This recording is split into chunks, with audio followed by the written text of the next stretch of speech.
오늘 저는 봉독한 말씀 통해서 빌립과 안드레의 믿음이라는 제목으로 말씀을 증거하겠습니다.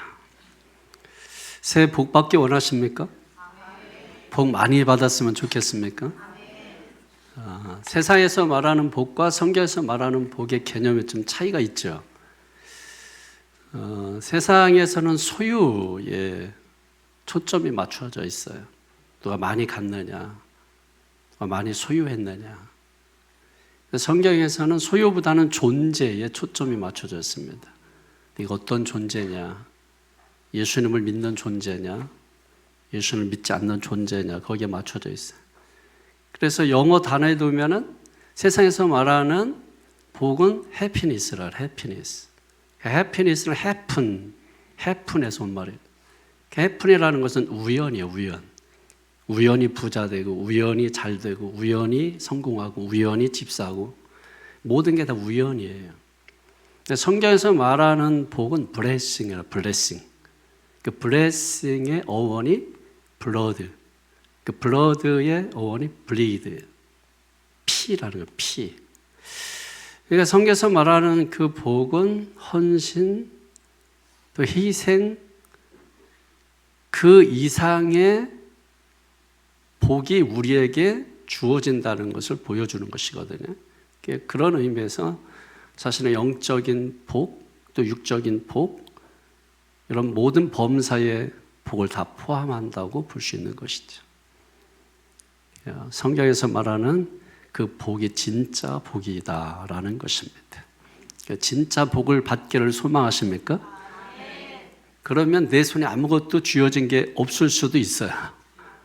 그게 성경에서 말하는 복이에요. 그런데 내 마음은 꽉 차요. 그럼 그게 복 아닐까요? 다 가졌는데도 마음이 헝하고 허전하고, 늘 여러분 밤잠 설치고 잠도 못 자고 막 그렇게 하면 그게 뭐가 복이겠어요? 아무것도 갖지 않았는데 잠도 잘 자, 먹기도 잘해, 마음이 늘 든든해. 그게 복이라고. 이 복을 우리가 진짜 복으로 여길 수 있어야 돼요. 많이 가지라고 하는 세상 속에서 갖지 않아도 복이다라고 하는 이 메시지가 여러분의 마음에 얼마나 강력하게 꽂힐지 모르겠지만, 그러나 그럼에도 불구하고 그것을 이야기하는 것은 그게 진짜이기 때문에 그렇거든요. 그래서 우리의 삶에 있어서 가장 중요한 가치는 뭐냐면 우선순위예요, 우선순위. 너희는 먼저 그의 나라와 의를 구하라. 그러면 이 모든 것을 너에게 더하여 주시리라. 이 우선순위의 가치가 뒤바뀌면 안 돼요. 우리는 먼저 하나님의 나라와 의를 구하는 것이 먼저예요. 하나님께 예배하는 게 먼저예요. 주님께 드리는 게 먼저예요. 이게 자꾸 바뀌면 안 돼요. 여러분 생각을 해보십시오. 인풋이 없는데 어떻게 아웃풋이 있어요? 어디를 가도 우리가 먼저 돈을 내고 그리고 또 무엇을 가져오는 것이죠. 자판기 앞에 섰을 때 백날 그 앞에서 정성을 다해서 손금 닳도록 빌어보세요. 음료수 하나 나오나. 인풋이 있어야 돼요. 먼저 그 가운데 인풋이 있어야, 들어가는 것이 있어야 나오는 게 있는 것이거든요. 이게 세상의 이치예요, 여러분. 그러니까 신앙에서는 이 이치를 안 지키려고 해. 왜? 사람들이 타락해서 그런 거죠. 세상에서는 주고받는 게 기브앤테이크가 익숙하고 그걸 원칙으로 삼으면서도 신앙만큼은 그렇게 안 하려고 해. 신앙만큼은 자기 마음대로 하려고 해. 신앙만큼은 자기 마음대로 하려고 해. 이게 여러분 그래서 신앙생활이 뒤죽박죽이 되는 거예요. 이 교회 다르고 저 교회 다르고, 이게 뭐 말도 되지 않는 거예요. 하나님은 한 분이고 성경은 하나인데 그 형태는 여러 가지야. 왜? 성경이 둘이 아니고 하나님이 둘이라서가 아니라 하나님을 믿는 사람이 많은데 그 사람들이 그 기준점이 성경이 아니라 자기 마음에 달려 있어서 그래요. 이건 세상 종교죠. 세상 종교는 어떤 대상이 없어요. 그래서 지성이면 감천이에요. 기독교는 그런 신앙이 아니에요. 아무리 지성이면 감천이라도 하나님의 뜻에 맞지 않으면 그것은 아무 의미가 없는 거예요. 그래서 하나님께 선택된 사람들이 온전합니까? 아니잖아요. 그럼에도 불구하고 하나님께서 그렇게 해 가시는 것은 하나님을 믿는 것이 무엇이 믿는 것인가를 우리에게 보여주는 거예요. 성경의 많은 사건들, 많은 이야기들이 바로 그 하나님을 어떻게 믿을 것인가, 어떻게 하면 그 하나님을 나의 구세주로, 하나님의 아들로 인정하고 믿을 것인가 하는 것을 보여주는 거죠. 오늘 본문의 말씀도 다르지 않습니다. 요한복음의 내용을 보면은 3장에 예수님과 니고데모와의 대화가 나오죠. 그리고 그 가운데서 어떤 영적인 그 목마름, 그 영적 목마름, 어떻게 하면 우리가 거듭날 수 있습니까? 하는 거듭남에 대한 그 이야기가 주제였죠. 그리고 4장에 거슬러 올라가면 수가성 우물가의 사마리아 여인과 예수님과의 대화가 나오잖아요. 거기에서는 뭐에 대한 목마름이에요? 예배에 대한 목마름이에요. 그래서 3, 4장을 묶어서 보면은 영적인 목마름이에요. 그런데 5장에 와서 좀 달라집니다. 5장은 38년 된 병자를 고치시는 사건이란 베데스다. 자비의 집인데 자비가 없어요. 오직 경쟁만 있어요. 그래서 팔꿈치 사회 기억하시죠? 그게 우리가 사는 세상이다라는 것이죠. 근데 그 가운데에서는 육적인 어떤 필요를 채우시는 예수님의 모습이 나옵니다. 오늘 본문 6장에는 어떤 내용이 나와요? 오병이어 기적 사건. 역시 뭐예요? 육신의 배고픔을 해결하는 문제가 나오죠. 그러니까 이런 겁니다. 예수님께서는 영적인 문제뿐만 아니라 육적인 문제도 해결하실 뿐만 아니라 그 필요를 채워주시는 분이시다. 그래서 우리가 빌립보서 4장 19절 말씀에 보게 되면 이렇게 기록합니다. 나의 하나님이 그리스도 예수 안에서 영광 가운데 그 풍성한 대로 너희 모든 쓸 것을 채우시리라. 우리 예수님은 우리의 육적, 영적 모든 필요를 풍성하게, 넉넉하게 채우시는 분이시다라고 하는 것을 말씀하는 거예요. 자, 그런데 우리가 성경은 여기에서 이렇게 말하지만 또 저기에서는 저렇게 말하고 있다는 것을 아셔야 돼요. 그래서 성경을 한쪽만 보고 어떤 걸 판단하면 위험해요. 보통 성도들은 자기가 좋아하는 몇 개 성경 구절 가지고 신앙생활을 해요. 위험합니다. 신앙생활 제대로 못해요, 여러분. 자기가 좋아하는 성경 구절 가지고 신앙생활을 하려고 하는 거예요. 그리고 그것은 자기가 마음에 맞지 않으면 전부 커트해내는 거예요. 커트해내는 거예요. 위험하죠, 여러분. 그래서 성경을 보니까 마태복음 4장 4절에 보면 이런 말씀이 있습니다. 4장 3절에 시험하는 자가 예수께 나와서 이르되 네가 만일 하나님의 아들이거든 명하여 돌들로 떡덩이가 되게 하라. 자, 여러분, 돌을 떡으로 만들라. 네가 하나님의 아들이면 돌을 떡으로 만들라. 많은 사람이 보고 있어요. 여러분, 그 가운데 하나님의 아들이십니다. 천지를 창조하셨는데 돌 가지고 떡을 만들지 못하겠습니까? 여러분, 63 빌딩을 세웠는데 4층짜리 건물 하나 짓지 못하겠어요? 지금 그렇게 도전하고 있는 거예요. 왜 예수님께서 돌을 떡으로 만들라 했을 때 보기 좋게 만들었으면 사람들이 와 하고 따랐을 거 아니에요. 근데 예수님은 뭐예요? 그렇게 하지 않으시고 오히려 4절에 사람이 떡으로만 살 것이 아니고 하나님의 입에서 나오는 모든 말씀으로 살 것이니라 이렇게 말씀하셨을 거예요. 여러분, 우리 사회는 해서는 안 될 일을 하는 사람들이 많아요. 이 사람들이 세상을 어둡게 하는 것이죠. 돌을 떡으로 만드는 일은 해서는 안 될 일이에요. 여러분, 생각해 보십시오. 돌을 떡으로 만들면 사람들은 말할 거예요. 가난한 사람들을 많이 구제했을 것이라고. 돌은 그냥 돌이어야 해요. 떡은 그냥 떡이어야 해요. 돌이 떡이 되는 순간, 또 떡이 돌이 되는 순간 이 세상은 뒤죽박죽이 돼버리는, 질서라는 게 없는 거예요. 우리가 살아가는 이 세상에서 어떤 삶의 가치는 도대체 발견할래야 발견할 수 없어요. 왜 그렇습니까? 우리 인간은 생각하는 존재거든요. 우리 인간은 생각하는 인격적 존재이기 때문에 세상이 그런 식으로 가면 못 견뎌요. 견디지 못해요. 자멸하거나 공멸하거나 결국은 인간은 살아갈 수가 없게 돼요. 하나님은 그런 사회를 원치 않으시는 것이죠. 돌은 돌이어야 해요. 떡은 떡이어야 해요. 주님께서 우리의 필요를 다 채우시지만 때로 주님께서는 뭐예요?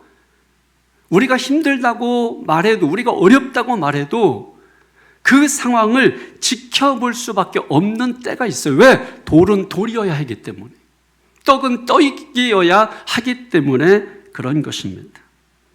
오늘 본문의 말씀도 다른 말씀이 아니에요. 또 먹는 이야기가 나옵니다. 먹는 문제가 굉장히 중요해요. 창세기 여러분, 에덴 동산에서 먹는 거로 시험 들고 모든 것을 먹고 모든 것을 네 마음대로 먹고 마실 수 있도록 하나님 허락해 주시는 그 먹는 문제부터 시작해요. 계속해서 먹는 이야기가 나오는 거예요. 예수님은 우리가 뒤에 보겠습니다만은 자신을 떡이라고 말하고 자신을 먹으라고 말씀합니다. 내가 참된 음료다, 나를 마셔라, 이렇게 말씀하셨다는, 먹고 마시는 문제를 말씀하시는 것이죠. 그 오늘 본문에도 마찬가지로 오병이어 기적 사건, 우리가 다 아는 사건이에요. 근데 이 사건이 굉장히 중요해요. 이것은 성경적으로도 중요하지만 신학적으로도 굉장히 중요한 의미를 차지합니다. 보통 중요한 부분들은 성경에 대부분 다 나와요. 사복음서에 마태, 마가, 누가, 요한. 그런데 이 오병이어 사건은 누가복음만 빼고 다른 복음서에서는 다 기록돼서 나옵니다. 근데 오늘 본문은 요한복음에 기록된 거예요.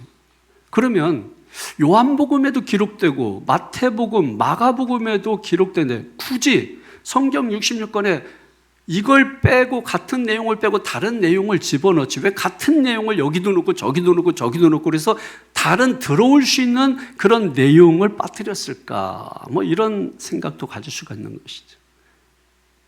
근데 여러분, 내용은 같지만 해석이 달라요. 마태가 보는 관점, 마가가 보는 관점, 요한이 보는 관점이 다른 거예요. 그러니까 이 사건이 마태복음에 나와 있다고 해서 똑같은 것이다 이렇게 생각하는 것은 굉장히 우스꽝스러운 거예요.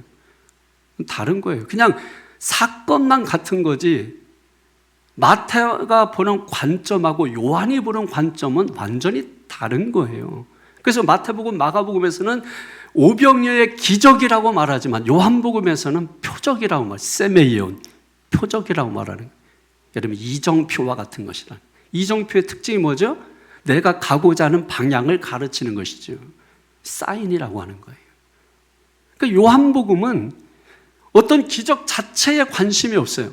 그 기적이 가르치는 방향이 무엇이냐라고 하는 거예요. 근데 결국 그 끝을 가보면 예수 그리스도라는 거죠. 그게 요한복음의 특징이에요. 자, 그런 관점을 가지고 오늘 본문의 말씀을 들여다볼 수 있기를 바랍니다. 다 같이 1절을 보세요. 시작. 그 후에 예수께서 디베라의 갈릴리 바다 건너편으로 가심에. 아멘. 디베라는 도시 이름입니다. 그 도시 이름 앞에 있는 바다, 자기 도시 이름 따서 뭐예요? 디베라 바다. 아시겠어요? 갈릴리 앞에 있는 바다, 갈릴리 바다. 게네사렛이라는 동네 앞에 있는 바다, 게네사렛 바다. 그렇게 부르는 것입니다.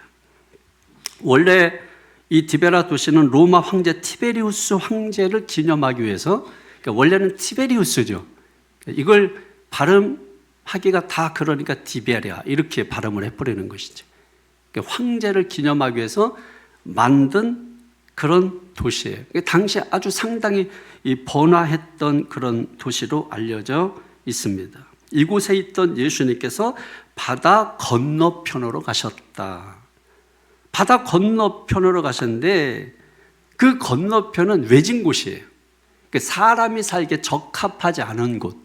그러니까 주님은 항상 주님의 관점을 보셔야 돼요. 항상 주님은 높은 곳이 아니라 뭐예요? 낮은 곳을 향하여 가신다. 그래서 주님을 만나기 위해서는 어디로 가야 된다? 높은 곳이 아니라 낮은 곳으로 가야 된다. 근데 세속적인 야망은 항상 높은 곳을 가고자 한다. 그 높은 곳에 가면 주님이 있다 없다? 없다.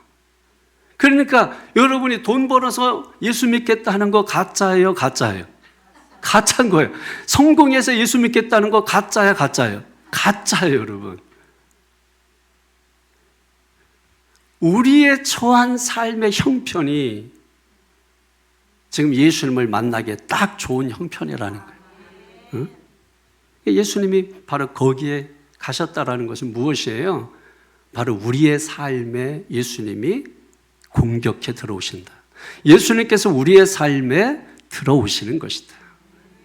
그때 여러분이 마음의 문을 활짝 열고 삶의 문을 활짝 열고 예수님과 함께 니고데모처럼 대화를 나누시라는 거예요. 사마리아 여인처럼 예수님과 함께 대화를 나누시라는 거예요. 그 가운데 38년 된 병자와 같은 내 삶에 문제가 있다면 주님의 능력으로 고쳐질 것이에요. 굶주리고 배고픔이 있다면 주님이 충분히 먹이시고 12광주리를 남게 하실 것이에요. 중요한 것은 어떤 기적이 아니라 어떤 사건이 아니라 그 사건을 몰고 오시는 그 예수님에게 초점을 맞춰야 한다는 것이죠. 2절을 보세요. 시작. 큰 무리가 따르니 이는 병자들에게 행하시는 표적을 보았습니다. 큰 무리가 따릅니다. 큰 무리가. 그 이유가 뭐죠? 예수님께서 행하시는 표적을 봤기 때문에, 기적을 봤기 때문에 라는 것입니다. 큰 무리가 예수님을 따랐다. 예수님이 행하신 기적, 표적, 능력. 그럼 사람들이 막 따르죠, 여러분. 예수님이 5,000명을 먹이셨어요. 배고픈 사람은 다 예수님 따르겠죠. 예수님이 38년 된 병자 고쳤어요. 그러면 모든 병든 자 예수를 따르겠죠. 여러분, 어디에 누가 무슨 약을 먹었는데 아주 그게 특효였다 그러면은 강원도 영월 산골이라도 갔다 옵니다. 그 약사로. 근데 잘 안 들어. 안 들어도 뭐예요? 또 가. 몇 번은 먹어야 된다. 적어도 3번 이상. 나요, 안 나요? 안 나. 왜? 체질이 다 다르거든. 체질이 다 다르기 때문에 어떤 사람에게는 특효, 어떤 사람에게는 오히려 아무런 변화를 줄 수 없는 것들이 있는 것입니다. 그런데 예수님은 분명해요. 이 약 저 약 구하지 말고 여러분 구약과 신약이 다 여기 있잖아. 구약과 신약이 다 여기 있잖아. 이 구약과 신약을 만드신 예수님 만나면 구약 가지고 안 되면 신약, 신약 가지고 안 되면 구약, 이것 가지고도 안 되면 구약과 신약을 섞어. 커피도 여러분 블렌딩 커피가 있잖아요. 섞어. 하여튼 고친다는 거예요. 할렐루야. 성경에서 이 무리라고 하는 표현은 사실 부정적 의미로 많이 쓰여져요. 무리. 보면 무리로 막 이렇게 지어다는 사람들 있잖아요. 이 무리는 군중이라는 말과 같은 것이거든요. 여러분 야구 경기나 축구 경기 볼 때 거기에 모인 사람을 우리가 뭐라고 말해요? 군중. 그들을 무리라고 말하는 거예요. 이런 사람, 이 무리, 군중의 특징은 뭐냐면 이 사람들은 어떤 자기 주장이 별로 없어요. 예. 그리고 다른 사람에 의해서 잘 이끌려가요. 그게 군중의 특징이에요. 그래서 앞에서 치어리더가 손 하나만 들어도 모든 군중이 일제히 갑자기 다 움직여요. 자기 생각이 없어요. 그냥 대중에 이끌려가는 거예요. 지금 이 나와 있는 이 무리 군중, 왜 수많은 사람들이 예수님을 지금 따르고 있을까? 누가 그러는데 병을 고쳤다는 거야. 누가 그러는데 5,000명 먹이셨다는 거야. 사람들이 따랐다? 여러분 따랐다? 뭐가 좋다 그래서 어디 갔다?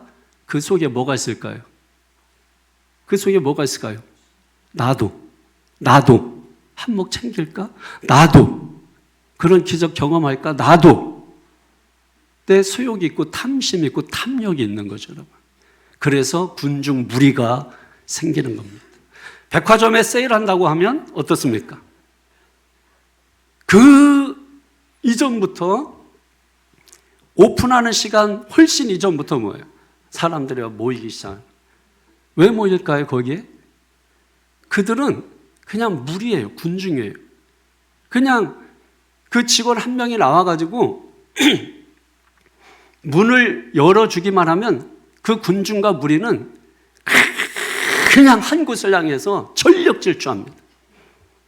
군중이에요. 그런 무리예요.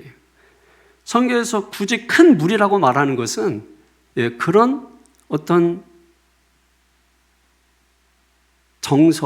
정신을 여기에 담고 있는 것이죠.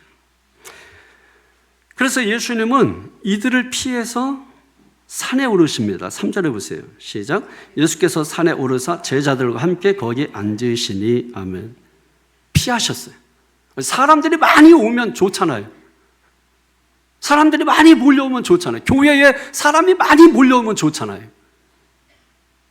저도 예전에는 교회에 사람이 막 많이 몰려오면 좋았어요. 근데 의중이 뚜중이가 몰려오면 별로 안 좋아요. 지금은 그냥 말씀을 사모하고 오직 은혜를 사모하고 삶의 가치가 우선순위가 분명해져서 진리를 배우고 싶은 사람들만 왔으면 좋겠어요. 제가 요즘 그래서 따로 그냥 개척을 좀 할까 그런 생각을 해요. 처음 한 명부터 시작해서 정말 먹고 사는 문제가 아니라 오직 진리 문제에만 좀 관심 있는 사람, 그게 한 명이 됐든 두 명이 됐든 그냥 성경 공부하면서 그렇게 지냈으면 참 좋겠다는 생각이 많이 와요. 이 군중 무리는 자기 소유과 탐욕이 다 섞여 있거든.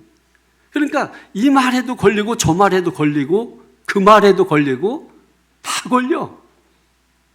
그러니까 이게 별로 그렇게 사실 하나님의 사명이 있으니까 하나님의 콜링, 하나님의 부르셔서 하는 거지 만약에 하나님이 부르지 않았다면 여러분 앞에 있는 목사 쳐다보니까 대단해 보이겠지만 여기 앞에 있는 목사는 지금 입술이고 보고 다 부르터버려요. 왜 목사님들이 그냥 다 암으로 돌아가셔요. 전부 대부분 암으로 돌아가셔요. 왜 그럴까? 그리고 그 선량하신 목사님이 치매 증상이 나타나서 그 장로들을 그렇게 욕한다네. 왜 그래? 아니 그렇게 선량하신 목사님이셨는데 존경받는 목사님이셨는데 치매가 오셨는데 눈만 뜨면 장로들을 욕하는. 왜 그럴까? 제가 기도하는 거예요. 주여 치매 오지 않게 해주셔서. 왜냐면 우리 장로님들 욕할까 봐 제가 걱정이에요. 여러분 성경에서 산은요 굉장히 중요한 의미를 가지고 있거든요. 그죠? 구약부터 보면은 다 산 얘기예요. 그리고 신약에도 늘 산 얘기예요. 뭐 시내산, 또 신약에 와서는 또 갈보리산, 뭐 전부 하여튼 산 얘기예요. 겟세마네 동산, 전부 산 얘기. 왜냐하면 그만큼 중요하기 때문에 그런 거예요. 왜? 무엇을 의미하는 거예요? 산은. 여러분 보통 우리가 옛날 또 고대로 뭐 거슬러 오다고 마찬가지지만은 신을 섬기고 할 때 다 대부분 산 꼭대기에 뭘 만들어 놓고 신전을 지어 놓던 산당을 지어 놓던 하죠. 그러니까 성경에서도 마찬가지로 산이라고 하는 것은 하나님의 임재를 의미하는 것이거든요. 거기에 하나님이 계시다 하는 거예요. 그러니까 예수님께서 자주 산으로 가시잖아요. 왜? 원래 습관대로 하나님과 독대하시는 거예요. 기도하는 거예요. 기도. 예수님께서 사람들의 많은 삶의 현장을 떠나서 산에 올라가셔서 하나님과 독대하는 걸 더 좋아하시고 그걸 더 기뻐하셨다라고 하는 것이에요. 여러분 우리가 예수님을 따를 때 가장 중요한 게 뭐냐면 무리의 특징은 말씀이 없는 거거든요. 말씀 없이 따르는 무리는 건강하지 않습니다. 소수라 할지라도 말씀이 주님을 따라야 그게 건강한 성도가 되는 거예요. 그러니까 여러분 교회에 오실 때 여러분 다른 건 다 놓고 와도, 지갑 놓고 와도 돼요. 그러나 중요한 것은 뇌는 가지고 오셔라. 말씀 들을 때 좀 집중해서 듣고, 그리고 그 말씀을 내 안에 담아서 내 소유가 될 때 그게 내 삶의 양식이 되는 거거든요. 그럼 우리 어떤 책을 읽으면 그걸 뭐라 그래요? 마음의 양식이라고 하잖아. 근데 성경은 영을 커버하잖아요. 그러니까 영의 양식이 되는 것이거든요. 그 양식을 먹으면 배부르게 되는 거야. 책을 읽어도 뭐예요? 배부르다고 마음이 배불러요. 너무 막 배불러. 그래서 밥을 먹으라고 해도 잠깐만 기다려봐. 내가 좀 여기까지 더 읽고. 그리고 또 전화 와. 빨리 밥 먹으라고 그러고 기다려. 먼저 먹으라고. 나는 여기 이것 좀 여기까지 읽어야 되니까. 왜? 육신에 먹는 것보다 마음의 배부름의 가치가 더 크다고 생각하는 사람이기 때문에 그런 거예요. 근데 마음의 가치보다 더 크게 느끼는 게 뭐냐면 영적인 가치거든요. 그러니까 그 가치를 아느냐 모르느냐에 따라서 어떤 행동의 양상이 결정된다는 것이죠. 그러니까 여러분 보십시오. 그 가치는 누가 결정하냐면 자기가 결정하는 거예요. 고난이 옵니다. 고난은 누구나 와요. 근데 고난을 고통이라고 표현하잖아요. 근데 그것은 자신이 결정하는 거예요. 누구나 고난이 옵니다. 그런데 그 고난을 달게 여기는 사람이 있어요. 사람이 살면서 고난 오는 거 당연하지. 풍랑이는 배 뒤에 나오잖아요. 오병이어 사건 뒤에. 그럼 예수님이 그 배에 탔으면 풍랑이 안 왔을까요? 저는 그렇게 생각하지 않습니다. 자연의 이치예요. 예수님이 탔어도 그 배에 풍랑이 옵니다. 중요한 것은 고난이 왔지만 그 고난을 고통으로 여기지 않는 사람이 있고, 그 고난을, 작은 고난이라도 그것을 고통이라고 여기는 사람이 있는 거예요. 그러니까 내 삶의 해석에서 나온 거예요. 그러니까 우리의 가치를 어디에 두고 사느냐에 따라서 인생의 본질이 달라집니다. 그래서 우리가 인생의 본질을 가장 잘 보여주고 그걸 깨닫게 해주시는 분이 주님이란 말이에요. 그 주님이 말씀이란 말이에요. 그래서 말씀하는 이유가 바로 여기에 있는 거예요. 그러니까 말씀 붙잡고 주님 따르지 않으면 무리가 된다. 말씀 붙잡고 주님 따라야 제자가 된다. 떡으로 시작했어도 마침은 말씀으로 마쳐야 된다. 형통, 기적으로 시작했어도 마침은 말씀으로 끝나야 된다. 할렐루야. 여러분이 예수 믿는 동기, 목적이 잘 먹고 잘 살고 부자 되고 형통하고 성공하고 그렇다 할지라도 마지막은 말씀이어야 한다. 믿습니까? 마태복음 4장 4절에 이런 말씀이 있죠. 사람이 떡으로만 살 것이 아니고 하나님의 입으로부터 나오는 모든 말씀으로 살 것이라. 믿습니까? 사마리아 수가성 여인도 무엇으로 변화됐어요? 기적으로 변화됐습니까? 아니죠. 사건으로 변화됐나요? 아니죠. 말씀으로 변화된 거죠. 그래서 요한복음 4장 41절에서 42절에 보면 예수의 말씀으로 말미암아 믿는 자가 더욱 많아. 무엇으로 믿는 자가 더 많았다고요? 기적이 아니에요. 뭐예요? 말씀으로. 그리고 42절이면 그 여자에게 말하되 이제 우리가 믿는 것은 네 말로 인함이 아니니. 이것은 뭐예요? 네 말 이제 필요 없어 이런 뜻이 아니고 뭐예요? 예수님을 소개해준 너 참 고마워 이런 말이라고 했죠. 그러고 나서 그 뒤에 하는 말이 뭐냐면 이는 우리가 친히 듣고 뭘 듣고요? 예수님의 말씀을 듣는 거죠. 그가 참으로 세상의 구주신 줄 알미라 하였더라. 결국은 말씀이에요. 말씀 때문에 여러분 믿음이 생기는 거예요. 로마서 10장 10절에 믿음은 들음에서 나고 들음은 그리스도의 말씀으로 말미암는. 그러니까 말씀은 믿음이 생기는 것입니다. 흔들리지 않는 믿음은 말씀에서 오는 거예요. 말씀의 뿌리를 박아야 됩니다. 우리가 복복 얘기하지만 사실은 제가 생각할 때 가장 최고의 복은 듣는 복이에요. 듣는 복. 일단 여러분 무엇을 듣느냐가 중요하고 그 들은 것 가지고 삶의 어떤 모토로 삼고 살아간다면 듣는 게 그만큼 중요한 거죠. 들은 그 말이 내 삶을 좌지우지한다면 듣는 그것이 얼마나 중요한 것인가를 알아야 돼요. 근데 여러분이 시간 하나님의 말씀을 듣고 산다? 여러분 그게 얼마나 큰 복이냐는 거예요. 마리아와 마르다 이야기 아시죠? 마리아는 듣는 귀가 있어서 예수님 발 앞에 엎드려서 말씀을 들었단 말이에요. 마르다는 행동적인 사람이란, 활동적인 사람이란 말이에요. 듣는 것보다는 움직이는 걸 좋아하는 사람이란 말이에요. 근데 주님 앞에 인정은 누가 받아요? 듣는 귀가 있었던 마리아가 인정받았단 말이에요. 성경에 듣기는 들어도 듣지 못하고 보기는 보아도 보지 못하면 이게 저주 아니에요? 듣기는 들어도 듣지 못하고 이게 무슨 말이지? 선생님이 어떤 걸 설명해도 그게 여러분 똑같은 말인데 누구는 들리고 누구는 안 들려요. 거기서 실력이 나누어지는 거 아닐까요?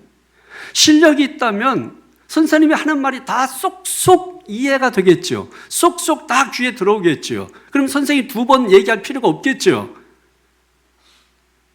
2번, 3번 얘기하는 그렇게 하다 보면 목소리가 커지겠죠. 원래 선생님의 목소리가 큰 게 아니에요. 우리도 선생님들 몇 분 계시잖아요. 근데 그분들 보세요. 여리여리하고 안녕하세요 뭐 이런데 애들 가르치다는 목소리가 높아져. 그러다가 테이블 치지. 그렇게 해서 사람까지 치겠어요? 요즘은 사람 치면 안 돼. 그냥 차라리 테이블을 치라고 여러분.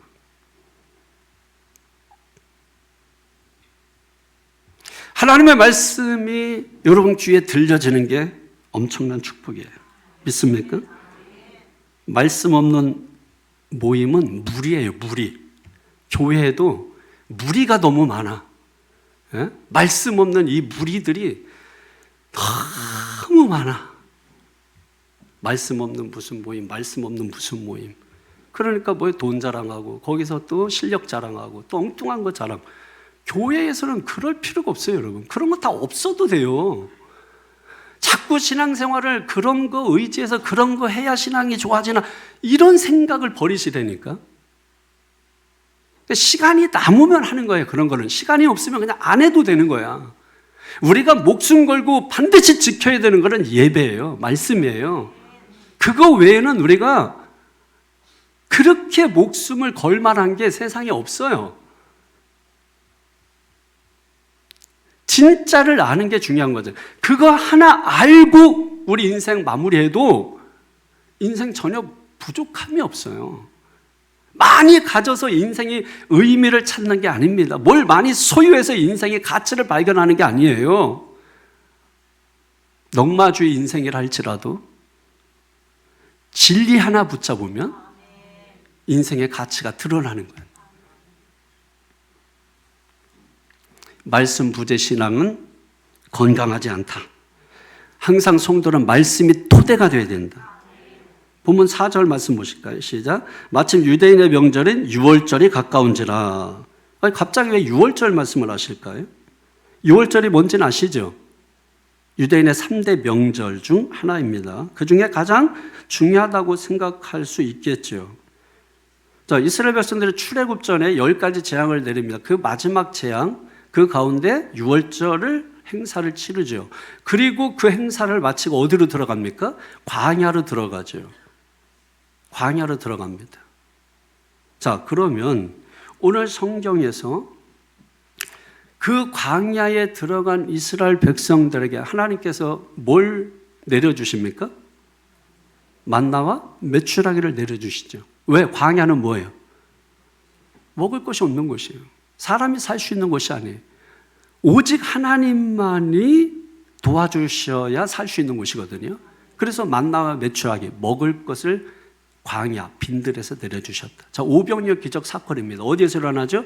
빈들, 즉 광야입니다. 거기서 먹는 사건을 일으켜 주시죠. 그러니까 지금 의도적으로 유월절을 갑자기 뜬금없다 생각할 정도로 유월절을 이야기하는 이유는 지금 앞으로 이야기하게 될 오병이어 사건과 광야를 연결을 시키려고 하는 사도 요한의 장치죠, 여러분. 그걸 우리가 잘 기억하면서 이 말씀을 들으면 아, 그래서 그랬구나 하는 깨달음이 오게 되는 것입니다. 5절 6절 보세요. 시작. 예수께서 눈을 들어 큰 무리가 자기에게로 오는 것을 보시고 빌립에게 이르시되 우리가 어디서 떡을 사서 이 사람들을 먹이겠느냐 하시니 이렇게 말씀하시면 친히 어떻게 하실지를 아시고 빌립을 시험하고자 아심이라. 아멘. 여러분 죄송하지만 학교 다닐 때 시험 보는 거 제일 싫어하는데 교회에서 예수님이 또 시험 문제를 내세요. 빌립한테 낸 거예요. 우리가 어디서 떡을 사서 이 사람들을 먹이겠느냐. 이게 시험 문제예요. 예수님이 직접 말씀하셨잖아요. 누구를 시험하고자? 빌립을 시험하고자 낸 시험 문제라는 거예요. 자, 그런데 이 공간복음과 요한복음의 차이가 있어요. 공간복음서에서는 떡을 제공하려고 하는 동기를 아주 자세하게 표현합니다. 예를 들면 어둠 또는 빈들 또 굶주림 뭐 이런 것들을 자세하게 표현을 해요.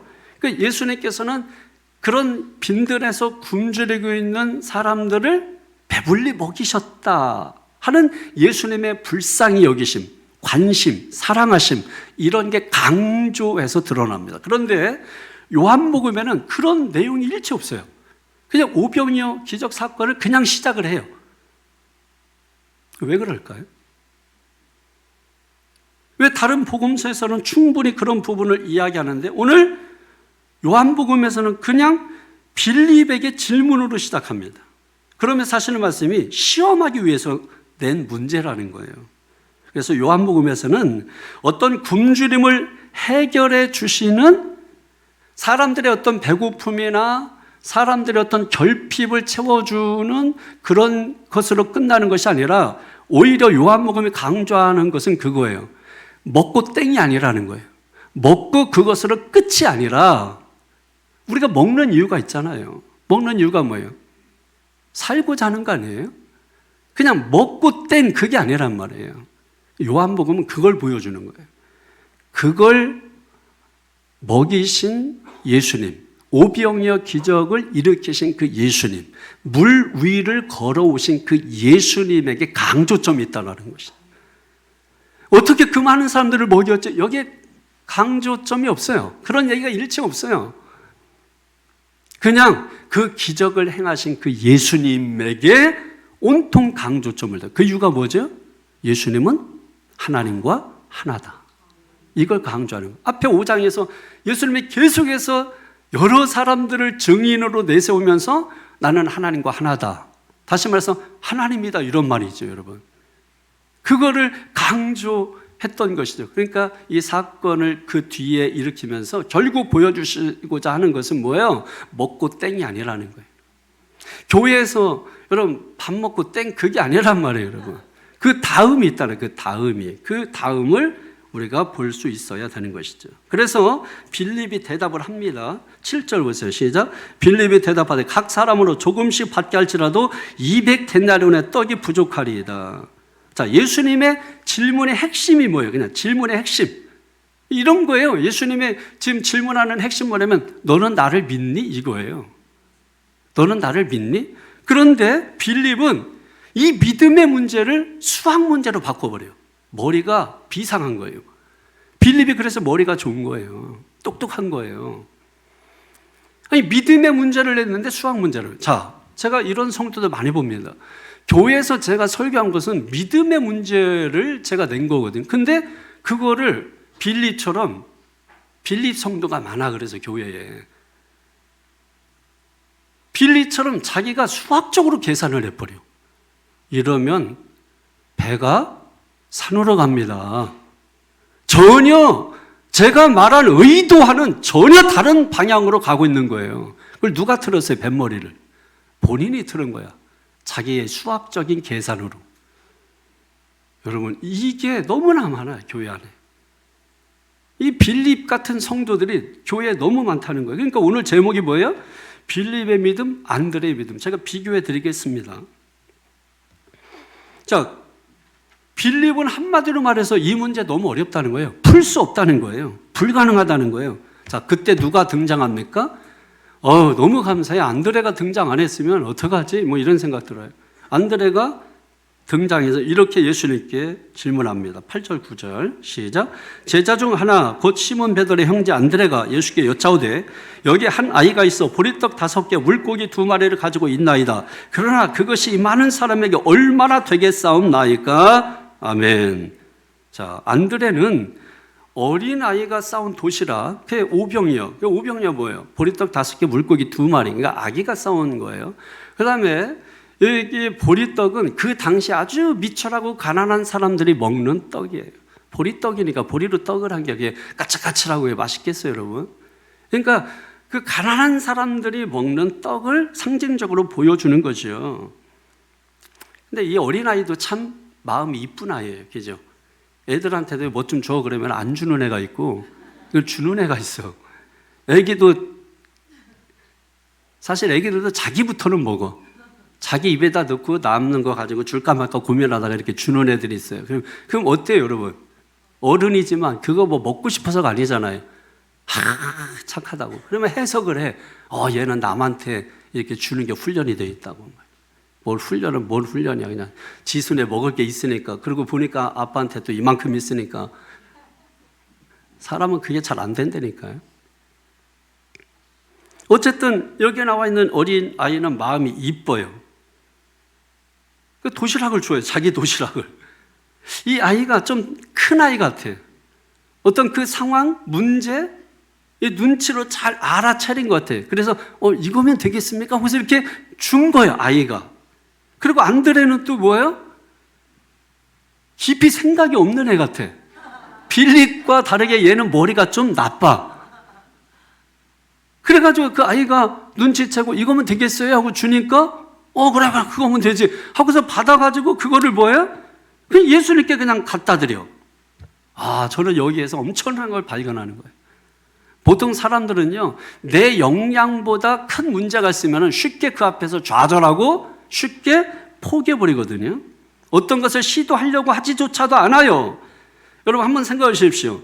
만약 기독교인은 어떤 문제를 만났을 때 내가 해결할 수 있기 때문에 그 일을 하는 게 아니라, 여러분 한번 생각해 보세요.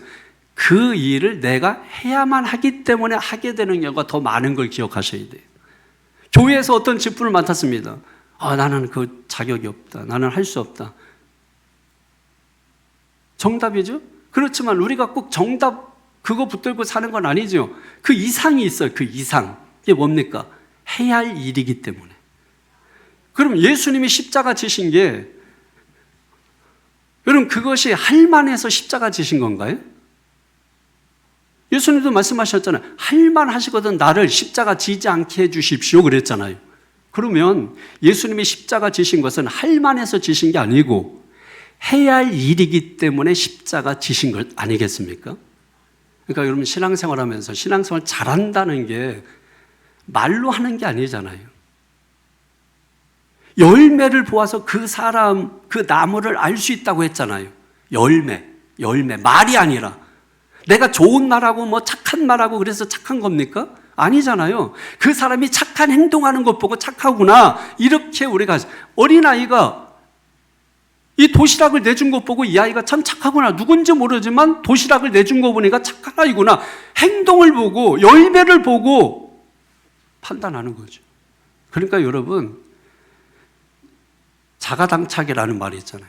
자기 스스로가 자기를 판단하는 것은 옳지 않아요. 정확한 판단을 내리고자 할 때에 병원 가서 의사의 진단을 받듯이 믿음 좋은 사람한테 물어보라고. 나 신앙 어때요? 하고 물어보라고. 금방 답이 나온다고. 금방 답 나와요. 그리고 정확하게 더 알고 싶으면 목사 앞에 와보라고. 목사님 저 신앙 어때요? 해보라고. 그 말조차 못하잖아요. 왜? 그냥 그 앞에 서면 서기도 전에 아는 거야, 자기를. 그런데 뭐야? 그런 자리는 다 피하고 자기보다 못한 사람들 모아놓고 거기서 내 신앙이 어떠고 그러면서 내 신앙이 좋고. 그걸 누가 믿어요, 여러분? 그거를. 우리가 시험을 봐도 시험 문제 옳고 그름을 누가 판단해요? 선생님이 판단하잖아요. 그 선생님이 판단하고 점수를 선생님이 주지. 자기가 문제 풀고 자기가 답을 하는 것은 공개적으로 객관적으로 사용할 수가 없어요. 그냥 우리끼리 뭐 자습하면서 아니면 실력을 테스트하기 위해서 했을 때 우리가 풀고 니네가 답을 이렇게 맞춰, 이거는 객관적으로 사용할 수 없는 거기 때문에 그냥 그렇게 하는 거예요. 우리의 신앙, 내 신앙, 남이 볼 때 내 신앙이 어떤가, 여러분 이걸 볼 수 있어야 돼요. 남이 보는 것은 뭐예요? 열매를 보잖아요. 열매. 그래서 요한복음 15장에 열매를 통해서 우리가 알 수 있다고 말씀을 하고 있는 것입니다. 여러분, 성경에는 두 종류의 믿음이 있어요. 제목에서 이미 말했듯이 빌리식 믿음과 안드레식 믿음이에요. 빌리식 믿음은 뭐죠? 한마디로 계산적인 믿음, 따지는 믿음. 계산이라는 것은 굉장히 이성적이고 합리적인 거예요. 그러니까 좋은 거야. 나쁜 게 아니에요. 세상에서는 계산적이고 이성적이고 합리적이고 논리적이어야 돼. 그러지 않아요? 그래서 정답을 금방 찾아내, 이런 사람들은. 탁 보면 알거든. 빌립은 예수님 문제 내니까 어디 가서 이 많은 사람들을 먹일 음식을 삽니까? 이곳은 빈들이고 광야입니다. 어디 가서 살 수도 없고 그 돈이 있어도 사지도 못합니다. 그리고 돈이 있다고 해도 살 장소도 없습니다. 이 정답이죠, 정답. 근데 여러분, 이게 정답인데 이상하게 이 정답을 들으면 어떤 마음이 들어요? 좌절해, 실망해. 여러분, 그런 느낌 안 들어요? 이게 정답인데, 빌립이 말한 게 정답이고 빌립의 행동이 정답이잖아요. 근데 이상하게 빌립의 행동을 보고 빌립의 말을, 정답을 들으면 힘이 빠져, 소망이 안 생겨. 이상하죠, 여러분? 정답인데. 성도들, 또 우리 가운데도 그런 사람들 많잖아요. 뭔 얘기만 하면 정답을 탁탁 얘기하시는 분들. 아유, 그냥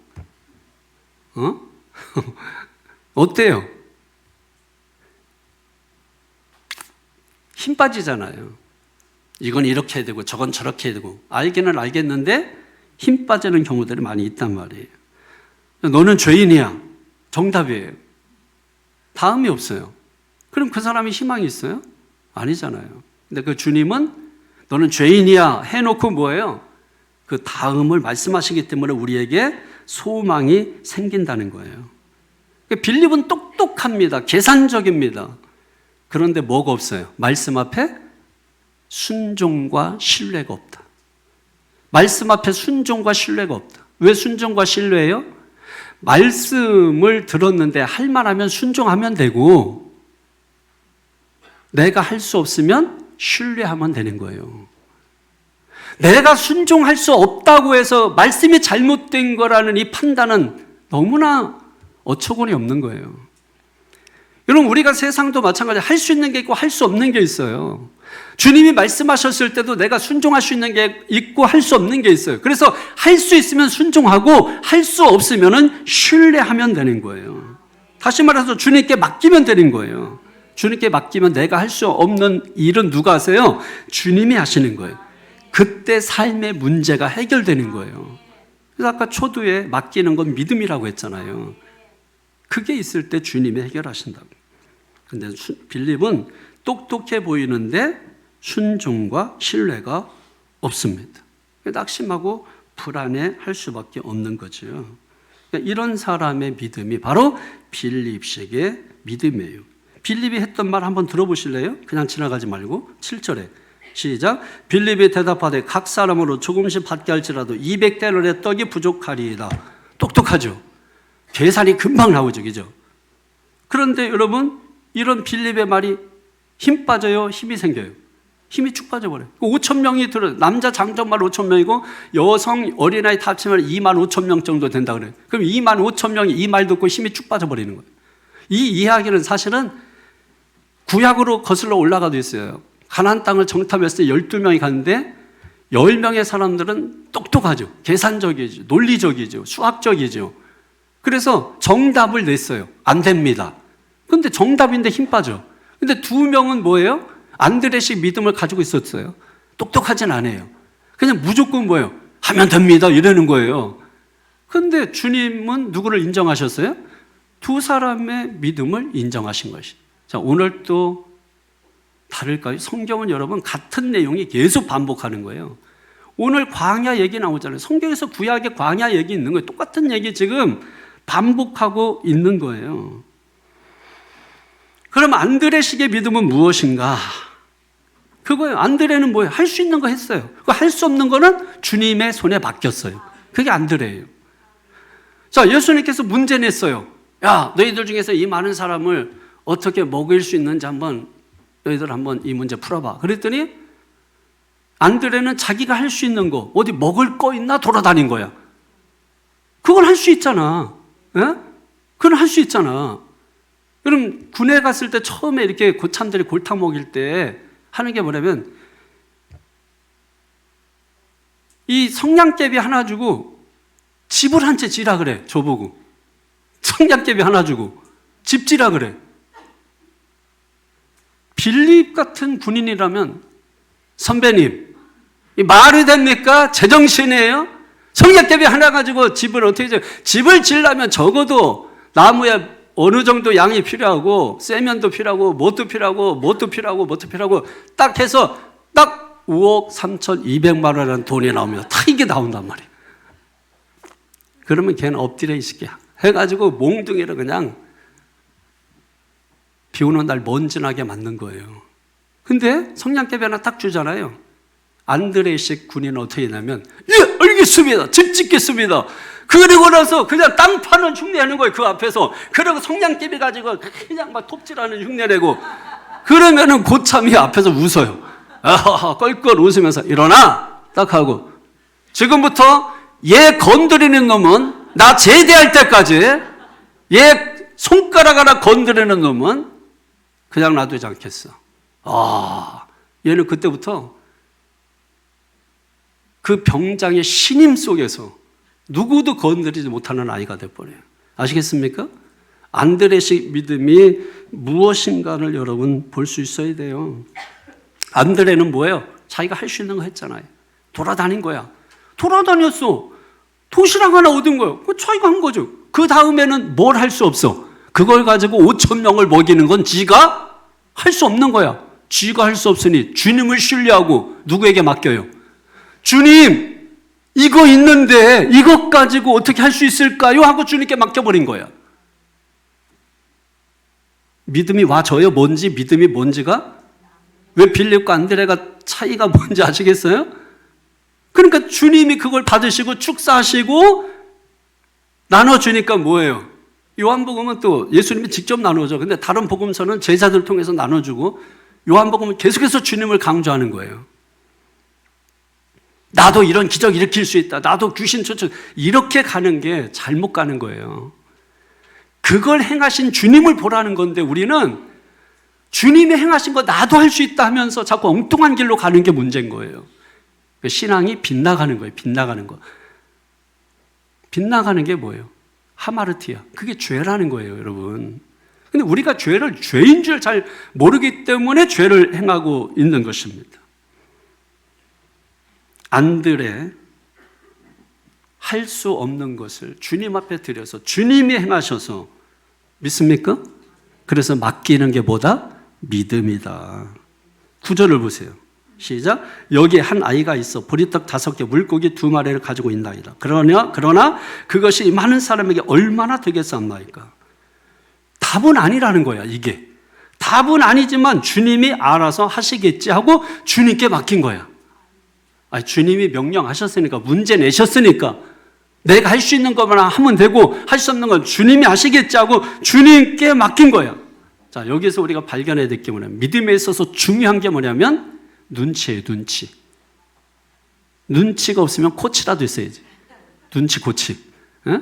이걸 신앙적으로 표현하면 영적 분별력이라고 하는 거예요. 영적 분별력. 여호와하고는 살아도 곰하고는 못 산다는 말이죠. 사역을 할 때도 마찬가지예요. 여러분, 제가 찬양을 할 때 이렇게 박자를 잘 못 맞추잖아. 박자를 못 맞추는 게 제가 CCM을 못 맞추는 거지 찬송가는 제가 가지고 놀아요. 찬송가 박자는 제가. 왜냐면 저는 어려서부터 이렇게 5살 때부터 교회만 다녔고 이 세상 노래는 불러본 적이 없어요. 그래서 그냥 다니다가 버스 타고 들어봐서 그냥 그거 아는 정도지. 그래서 항상 처음만 알고 그 다음은 아무것도 몰라. 세상 노래를 학교 다닐 때도 그렇고 청년 때도 불러본 적이 없어. 기타 배우느냐고 너의 침묵에 그거 앞부분만 하다가 늘 마른 거 외에는 세상 박자, 세상 노래를 잘 몰라. CCM이라는 이 박자 자체가 성서적인 건 아니에요. 세상 사람들을 예수 믿게 하려고 세상 박자에다가 신앙의 언어를 담은 걸 CCM이라고 하는 거예요. 그래서 제가 그걸 못 맞추는 거지. 찬송가는 눈 감고도 다 알아요. 여러분 착각을 할까봐 제가 설명을 해주는 거예요. 목사님은 박자를 여러분, 목사가 유행가 잘 불러서 뭐 하겠어요? 목사가 여러분 찬송가 잘 부르면 되는 거지. 그러면 제가 잘 CCM을 못 하잖아. 근데 반주하고 이렇게 호흡을 맞춰서 한단 말이야? 그러면 반주자가 눈치가 있어야 되거든. 제가 박자를 2박인데 4박을 끌면 그냥 4박을 끌어와 줘야 돼. 근데 자기는 2박이라고 나는 4박을 끄는데 그건 자기가 나가버려. 그런 눈치가 없는 거지. 정답은 맞아. 근데 눈치가 없는 거야. 그 눈치가 없으면 뭐예요? 엇박자가 일어나기 시작하고 그때부터 불쾌한 마음이 들기 시작하는 거예요. 그거가 있어야 돼요, 여러분. 신앙생활하면서 사역자들도 제가 여러분 뭐 이렇게 주보 만들고 뭐 여러 가지 이렇게 할 때 저는 말을 많이 안 해요. 그냥 글씨도 대충 써. 영서라고 해가지고 영서체를 써. 진짜 이거는 현미경으로 봐도 알아들을 수 없어. 알아볼 수도 없어. 써서 이렇게 대충 써. 그것도 내용 연결도 안 해. 그냥 이제 단어 몇 개 이렇게 해주면 다 주보 이런 거 다 우리 그 사역자들이 또 주보하는 담당자가 서기국에서 이거 서기국 맞나? 뭐라 그래야지? 문석 아니고 하여튼 다 해서 이렇게 만들어내는 거야. 제가 줄 때는 완전한 걸 주는 게 아니거든. 만들어내야지 이거를 눈치껏. 이거를 하나하나 와가지고 니답니까? 님답니까? 물어보고 야, 하지 마라. 눈치가 있어야지. 여러분 일을 하려면 탁 하면 눈치가 있어요. 박정원 사님 알바 쓰잖아요. 애들이 알바하는 애가 눈치 있는 애가 있고 눈치 없는 애가 있죠. 눈치 없는 애하고 일할 때 답답해요? 눈치 있는 애하고 할 때 시원해요? 시원하죠, 여러분. 그럼 목사는 눈치 없는 교인들하고 일할 때 얼마나 답답하겠어요? 그 생각은 안 해봅니까? 여러분만 답답해요? 제가 속상해서 하는 얘기가 아니에요, 여러분. 웃자고 하는 얘기지. 웃자고 하는데 너무 진지한 거 아니에요? 그러면 또 이제 계산적인 사람은 웃자고 하는 걸 그렇게 진지하게 얘기합니까? 안드레는 예수님의 의도를 파악을 한 거야. 그게 눈치라니까. 파악했다는 자체가 눈치예요. 예수님은 이 사람들을 불쌍히 여기시는구나. 예수님은 이 사람들을 먹이시려고 하는구나 하는 거를 눈치를 챈 거예요. 그것만 알면 되는 거죠. 그러면 주님께만 갖다 주면 주님이 알아서 하시겠지 하고 주님 손에 드린 거예요. 그 믿으면 그게 우리가 할 수 있는 것만 하면 되는 거예요. 그 다음은 주님이 하신다고. 안드레는 바로 그게 있었고, 뭐야? 빌립은 똑똑해, 계산적이야, 논리적이야. 그래서 뭐예요? 시작도 안 한 거야. 할 수 없다. 딱 자기가 결론 내려버린 거예요. 못합니다. 안 한 거예요. 그래서 복음 만나야 된다고, 그런 사람들이. 깨져야 된다고, 그 생각이. 그래서 뭐예요? 새롭게 우리가 할 수 있어야 된다. 수학적인 머리가 없다 할지라도 안드레와 같은 믿음이 있기를 주의 이름으로 축원합니다. 10절을 보세요. 시작. 예수께서 이르시되 이 사람들로 앉게 하라 하시니 그곳에 잔디가 많은지라 사람들이 앉으니 수가 5,000명쯤 되더라. 아멘. 자, 오늘 결론은 여기에서 맺도록. 원래는 풍랑 이는 데까지 가는 건데 마음이 지금 풍랑들이 일어나는 것 같아가지고 제가 못 가겠어. 겁나서. 좀 풍랑이 잔잔해진 다음에 그 다음 주에 하도록 했어요. 마지막 결론이니까 언제 뒤에까지 가지? 이제 10절인데 이래 하지 말고 10절 이후에는 읽지도 않을 거예요. 읽었나요? 10절은? 안 읽은 것 같은데? 읽었어요? 예수님이 왜 앉으라고 했을까? 왜 앉으라고 했을까? 돌아다니면서 뭐가 물릴까 봐? 왜 앉으라고 했어요? 다리 아프니까?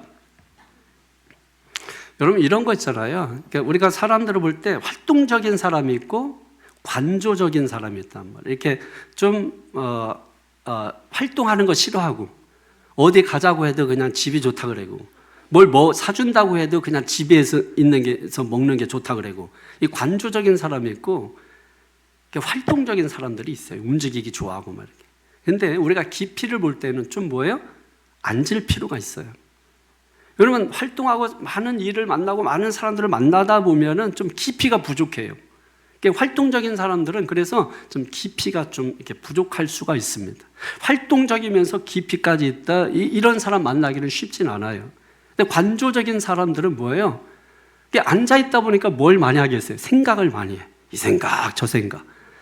이 생각 저 생각 하다가 보면은 세상도 생각하게 되고 이 사람 저 사람도 생각하게 되고 주님도 생각 말씀도 생각하고 그러다가 보면은 뭐야 놀 걸 놓게 돼. 에이 교회에서 뭐하나 에이 저 뭐하나 주님이 제일이지 말씀이 제일이지 그렇게 하면서 이렇게 좀 내려놓게 돼 있거든요. 그러니까 예수님께서 이렇게 굳이 앉으라 이렇게 말씀하신 것은 진리에 대하여 우리가 깊이 묵상해야 될 것을 이 장치로 걸어놓은 거예요. 여기에 또 잔디라는 말도 똑같아요. 시편 23편에 보면 푸른 초장 굳이 왜 잔디가 거기에 많다 이런 얘기를 해놔요. 이게 장치예요. 하나의 이 사도 요한이 이 기법이에요. 이런 장치를 놓음으로 인해서 하나님께서 얼마나 굶주리고 배고프고 그와 같은 사람들에게 관심이 있는가를 보여주시는 거예요. 그러니까 이 말 하나하나 다 의미가 있는 것이죠. 오늘 말씀을 정리하도록 하겠습니다. 오병이어 기적 사건을 통해서 그 기적 사건이 진짜냐 아니냐 여러분 아무 중요한 게 아니라니까요. 여기에서 주님이 말씀하시고자 하시는 것은 뭐냐면 그런 기적을 행하신 예수님을 보여주시고자 하시는 거예요. 너희가 믿는 예수님 그 관심이 어디에 있는가를 보여주는 거예요. 너희가 믿는 예수님 어떤 사람들에게 애정과 불쌍히 여김과 사랑하는 마음을 가지고 있는가 보는 거예요. 그런데 우리가 돌아보면 어떤 사람이에요? 안드레보다도 빌립과 같은 사람들이 교회에 더 많은 거고 우리가 살다가 보니까 저 부자 동네에서 사는 것보다 그렇지 못한 평범한 한적한 곳에 사는 그 삶의 인생 그 뒤에 나오는 풍랑도 마찬가지예요. 풍랑 만난 인생. 그런데 주님은 뭐예요? 한적한 곳에 가시면서 동시에 뭐예요? 풍랑을 맞은 우리의 현재적 삶에 주님은 외면하지 않고 그 가운데 찾아온다. 그러니까 그때가 주님을 의지할 때고 신뢰할 때다. 기도할 때다. 이걸 말씀하는 것이죠. 그 주님을 발견하는 은혜가 있기를 예수의 이름으로 축원합니다. 기도하겠습니다. 거룩하신 아버지 하나님 감사합니다.